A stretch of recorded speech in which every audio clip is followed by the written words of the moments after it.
Well,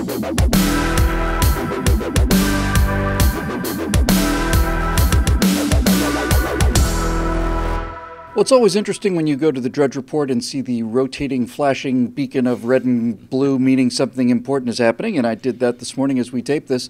There is a caravan of people protesting Americans' immigration policy. It's moved up through Mexico. It's approaching the United States. And imagine my quite remarkable surprise and significant amount of satisfaction to hear that the president has decided to call out the military over this. Hi, everybody. I'm Bill Whittle here with Steve Green and Scott Ott, and this is your right angle on the latest immigration protest. It's as Steve pointed out, I didn't know this, but in our pre-show we talked about it. Steve said this is pretty much an annual pilgrimage. But as Scott. This group of was it Scott? Yeah. I beg your pardon. You're virtually one of those guys. To me. Credit where it's due. But basically, they're coming with demands that they're making on the United States, and the demands are that they be treated with full human dignity as refugees, although refugees from what, I'm not entirely sure about. And secondly, and more importantly, they demand that they be treated as citizens of whatever country they happen to be living in and have the exact same protections as the people who are, citizens. So both of these things are interesting to me, both the sets of demands and the fact that the president is calling for troops to respond to this. Scott, we know that all three of us had various opinions of Donald Trump on the spectrum during the run-up to the election. My experience having watched him is that there's so many little things he does that are so annoying, but he seems to get the big things right.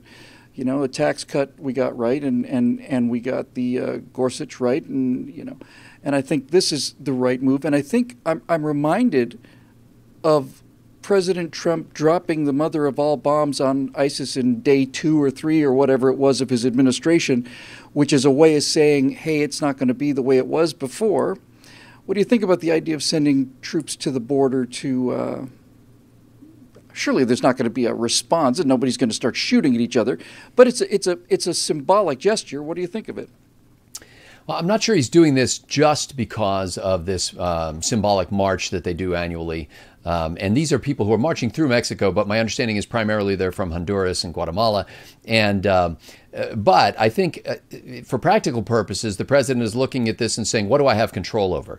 I can't get the funding for 700 miles of wall that I've promised to build. So, but I do have these human people who can stand in the breach, so to speak, that are part of our military and can form a cordon of security along our border. So at least in my perception, it seems like an eminently practical thing for him to do to fulfill a campaign promise that, as Ann Coulter has been reminding him of late, he has yet to fulfill. A campaign promise he made at every stop. The campaign promise that was chanted by his supporters, and yet there is still no wall across the southern border. Now, I have an interesting view on this because I always think in terms of what would I want if I were a guy in Honduras, or what would I want if I were a guy in some African country or whatever. I want to be able to go anywhere and do anything within the law without hurting anybody else that I please. And I don't want to have a bunch of legal obstacles to me doing that. And frankly, I've developed this attitude because I live here.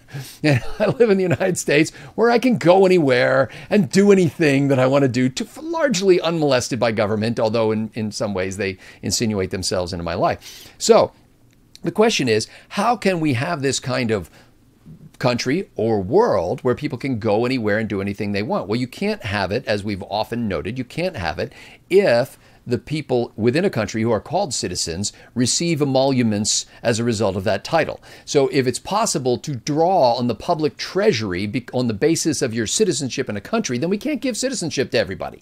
We can't just say anybody who shows up, we're going to put you on the dole and we're going to suddenly make you qualify for all this stuff. I do think that we should welcome people to this country. I think we should have a legal process that is speedy. And frankly, I'm not with most of my conservative brethren who seem to have exalted the immigration and customs enforcement people as suddenly the greatest thing. I still think of them as a government agency. Yeah. And I still think it's a lousy welcome for new people coming into this country to throw them into the maw of big government and have them to deal with that. But I think if we were really conservatives, we would work on ways of maximizing liberty, even for people who are traveling to and through our country. So that seems like a long way around to deal with this immediate question, but I think our problem with immigration debate is we're always dealing with an immediate question, and we never back up and take the big picture view and say, what is it we really want for ourselves and for others? Do we really want a whole second class of people in this country who are not treated with the same rights?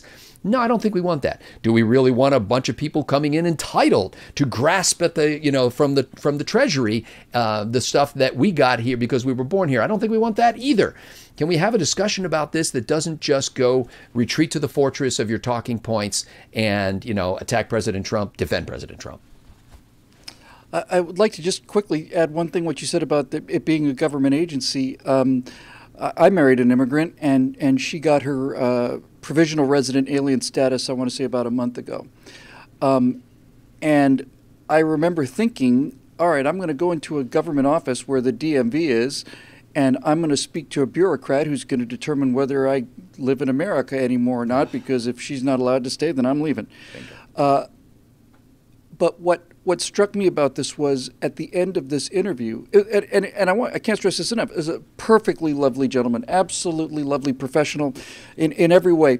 But he said something that just made my blood run cold, and it was a very simple thing. He said, "I've decided to approve this application." Oh.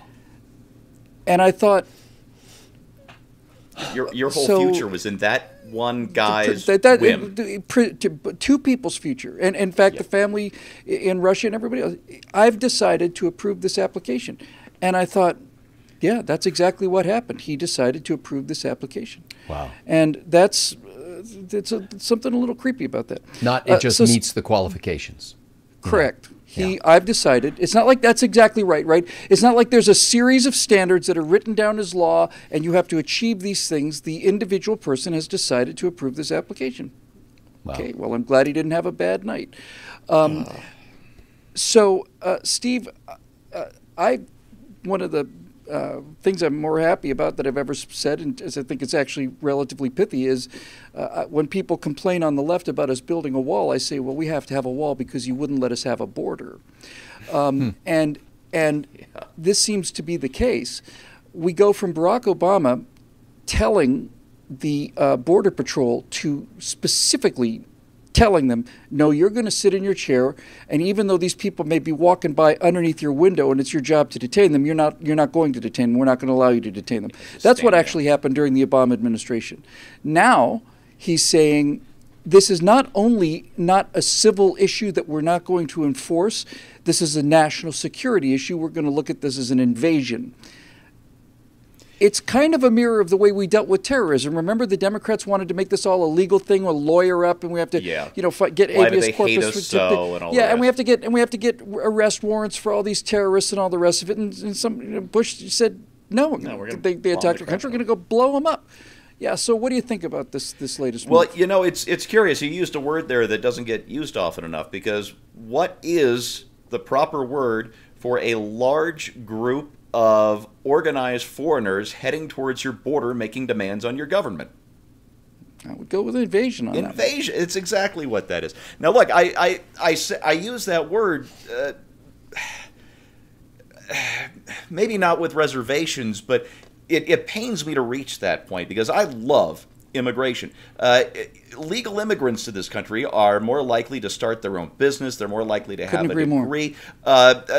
We need immigrants. It's part of what makes this country so innovative is people leaving their old ways behind and coming to the place where any crazy idea that was stultified back in the old country can become a business opportunity in this country. It's an amazing and it's a wonderful thing.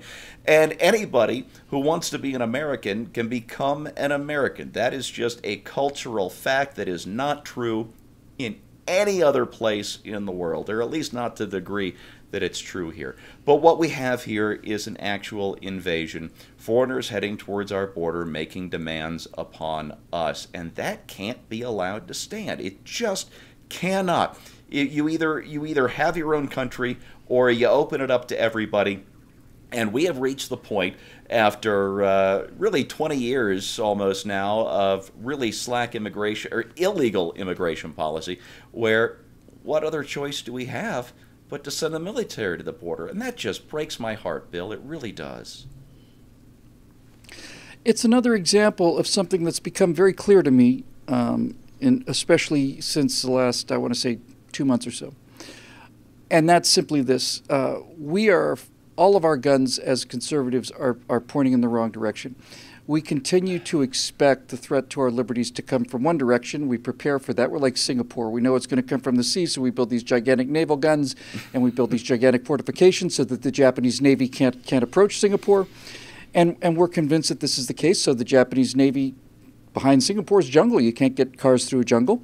So the Japanese army landed soldiers and they used bicycles and they took Singapore from behind, and you couldn't turn the guns around. And when I say that, I mean this. We expected that our liberties would be taken away by people with guns, so we have guns ourselves. It's not coming from people with guns. Your freedom of speech is not going to be taken from you by a government that arrives with a black truck filled with men with machine guns, which is what we always thought would be the case. That's why we're armed. It's not coming that way. Your freedom of speech is being taken away from you by having your reputation destroyed, by having you socially destroyed because of this moral charade that the left is doing. And that's why this is actually an invasion. And this is my entire point. It's easy to say, well, it's 1,500 people. It's not an invasion. It's not like they're armed or anything. We're not fighting against armed adversaries. We have to get this out of our head. It is an invasion because it is a moral invasion. It is an invasion of a morality that they are defending, namely, anybody should have a right to live anywhere else. This is the moral case that they're bringing, and they're bringing this argument to the country. And since we're fighting a war of arguments and stories, it is in fact an invasion, and it has to be treated like an invasion. Because there's nothing unique about these 1,500 people. If these 1,500 people have the right to simply walk into America, then there's no reason why the 15 million people directly behind them can't do it, and the 150 million people directly behind them can't do it, and the 8 billion people behind them. There's nothing different from these non-citizens and every other non-citizen in the world. So if they have a right to be here, so does everybody else. And this is what they want. And they want it because we've turned this country into something successful. And they're not willing to do the work necessary to turn their own countries into something successful. It's much easier just to come here. I just find it so interesting that the only people on planet Earth that don't want to live in America are half of the people that live in America.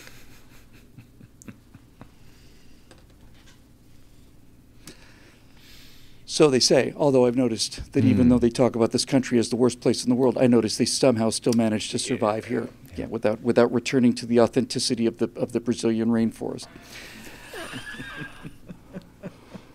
Almost writes itself, doesn't it?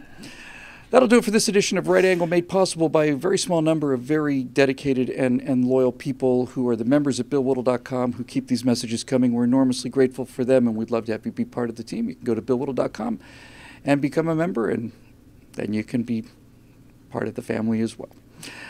We'll see you next week on Right Angle.